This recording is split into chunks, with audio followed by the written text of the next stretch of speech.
नमस्कार, चंदाची रेसिपीमध्ये आपलं स्वागत आहे। आज मी नवरात्री स्पेशल असं पोटभरू उपवासाचा उत्तप्पा बनवून दाखवते। तर त्यासाठी मी 1 वाटी भगर आणि 1 वाटी शाबू घेतले आहे। तर याला भाजलं नाही, मी असंच मिक्सरवरती बारीक करणार आहे। तुम्ही गिरणीतनं दळून आणलं तरी पण चालते। तर मिक्सरच्या भांड्यात अर्धा भगर घातली। आता हे मिक्सरवरती झाकण लावून फिरवून घेऊया। तर फिरवून घेतले, बारीक झाले। आता आपण एका भांड्यामध्ये ओतूया आणि उरलेली भगर पण अशीच बारीक करून घेऊया। तर उरलेली बारीक करून घेते भगर। तरी पण बारीक करून झाल्यानंतर आपण ते भांड्यात ओतूया। तरी पण बारीक झाली, आता आपण भांड्यात ओतूया। तर आपली भगर बारीक करून झाली। आता अशाच प्रकारे आपण शाबू पण 2 वेळा भांड्यामध्ये घालून बारीक करून घेऊया। तर अर्धा घातलं आहे। आता झाकण लावून मिक्सरवरती फिरवून घेते। तर मिक्सरवरती फिरवून घेतलं आहे। ते दुसऱ्या भांड्यात ओतते मी।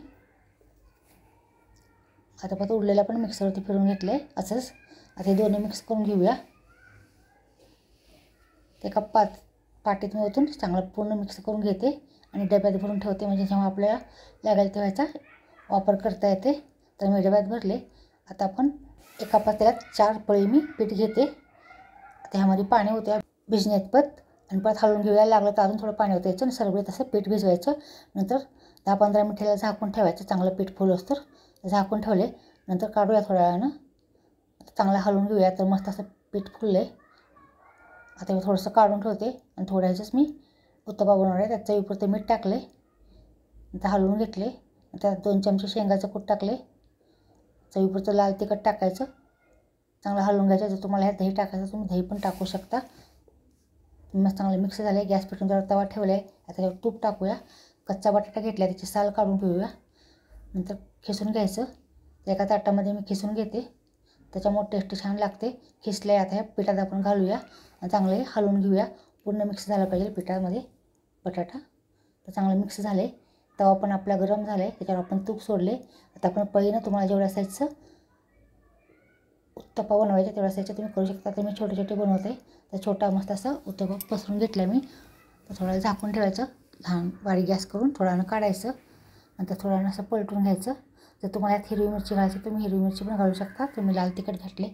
चांगले फिरून नंतर अजून पलटून घ्यायचं। चांगलं पलटून घेतल्यानंतर परत झाकून ठेवायचं बारीक गॅस करून आणि नंतर थोडा वेळ झाकण काढायचं। तर मस्त असं वाफाळल्यावर चवीला छान लागते। तर मस्त असं वाफाळलं आहे। आता एका प्लेटमध्ये काढून घेऊया। तर मस्त असा कलरफुल उत्तप्पा आपला तयार झाला आहे। असंच मी दुसरा पण करून घेते। त्यात तूप सोडल्यानंतर पळीनं त्याच्यावर पीठ सोडले, परत झाकून ठेवा थोडा वेळ, परत झाकण काढूया, परत पलटून घेऊया।